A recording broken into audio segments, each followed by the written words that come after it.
Switching over to our other friends over at Marvel. Fantastic Four. So, this has been a movie that's announced there as far as that they are going to do it.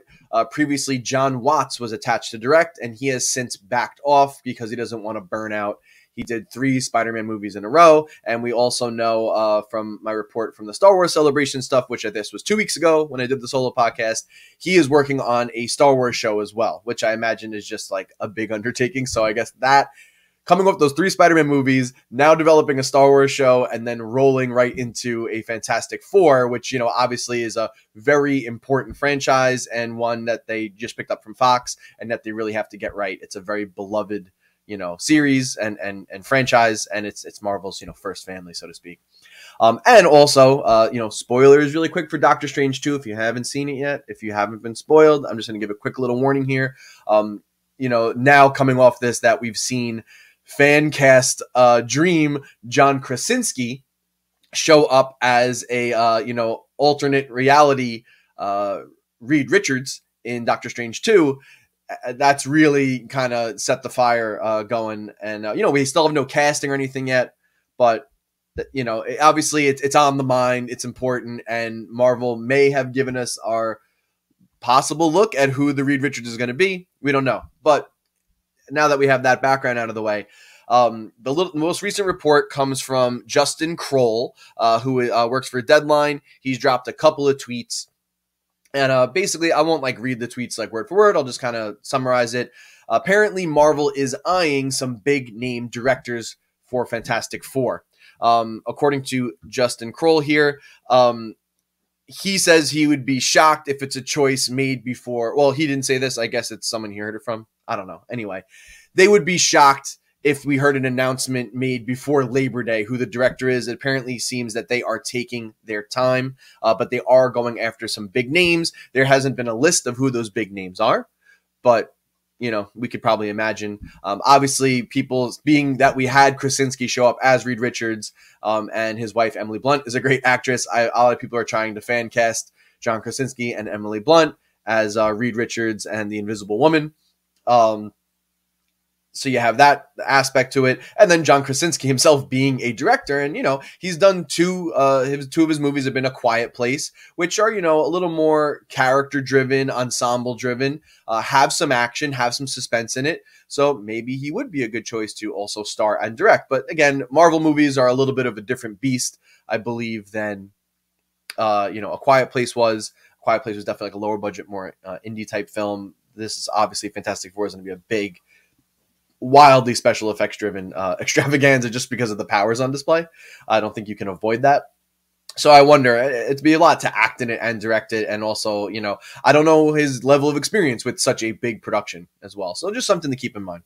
But anyway, the reason for this too, there's kind of like a reason behind why they are eyeing some big name directors. Apparently Kevin Feige just does not want to oversee an entire shoot.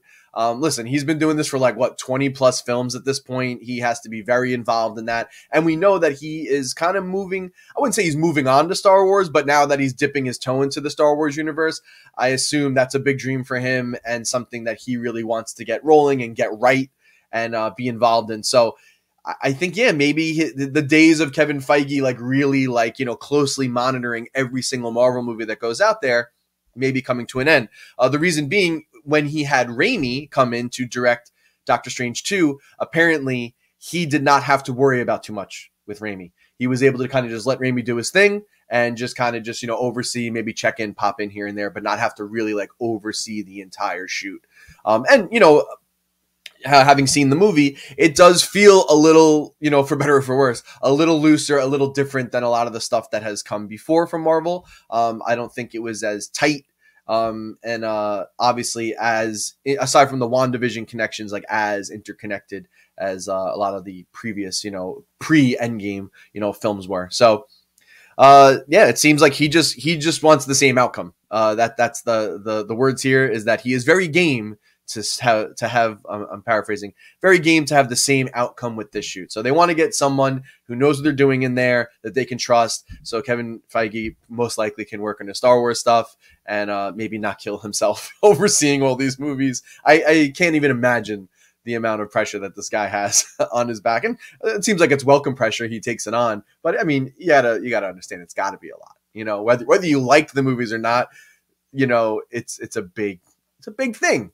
It's a lot. Holy shit. I cannot even imagine. So that's the news on that. So yeah, you know, listeners, I would love for you to tweet at Mario and myself, or at obviously the Fanboy show, at the Fanboy Show on Twitter, or email us at thefanboypodcast@gmail.com. Would love to hear those director suggestions. Recently, I think I've seen some people floating around that I forgot his name. I don't have it in front of me right now, but the lad who just directed Top Gun Maverick, a lot of people are saying he might be a really good choice. I always see Christopher McQuarrie's name floated around, the director of you know, the Mission Impossible films. Obviously, he can handle an ensemble cast and handle like a big action flick.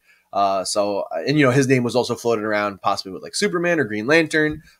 So I could totally see him coming in there. Yeah, I don't know. I definitely think they could. It's interesting. The Fantastic Four. I'll just really quick, my 2 cents. I'm not like a huge diehard Fantastic Four fan. Yes, I saw the old previous movies. I think, you know, being that they are Marvel's first family, and I don't know if, like, you know, the Reed Richards we saw in Doctor Strange, at that point we do know from his dialogue him and the Invisible Woman already had kids. So they had, I guess, what is that, Franklin Richards, and unfortunately I forget the daughter's name off the top of my head. Again, I don't follow the comics too strictly, but that one was like, I guess, an older, you know, been doing the Fantastic Four thing for a little while and has kids at this point. So it's curious if they are going to do more of an origin and maybe, you know, use younger actors, if they are going to carry Krasinski over. And because he is, you know, kind of older, I think he's like in his 40s or like at least like late 30s, probably in his 40s. If they are going to bring him in, introduce him right away, and they already have the kids and they've been doing this for a while, or if it is going to be, you know, Krasinski, but maybe they will not have had kids yet, and maybe it is more of, maybe not an origin, but like maybe like a couple of years into their having gotten powers and all that stuff. So it's just, yeah, it depends where and how they're going to frame this.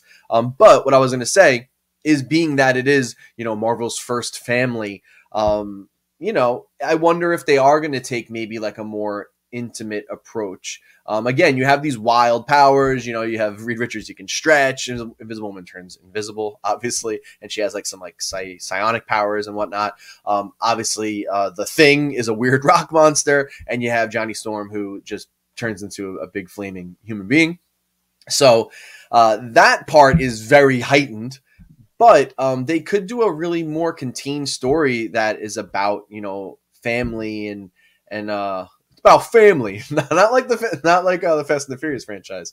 It's about family. But I don't know. Just, you know, if you follow me, they could do something a little more interesting, a little more intimate, maybe a little more emotional, something that has a little more depth to it than just like, look at these 4 people that are so close together and look at them do all their crazy powers. I don't know. That's all I'm saying. That's all I'm saying. So I don't know.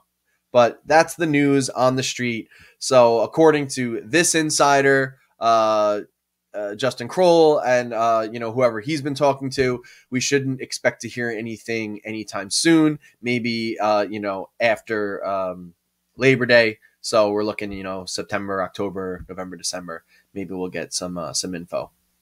Maybe not. Maybe next year we'll get it. It seems like at the very least, this movie is not going to come out until like 2025. I'd be really shocked if we see it by like 2024. But hey, we'll see.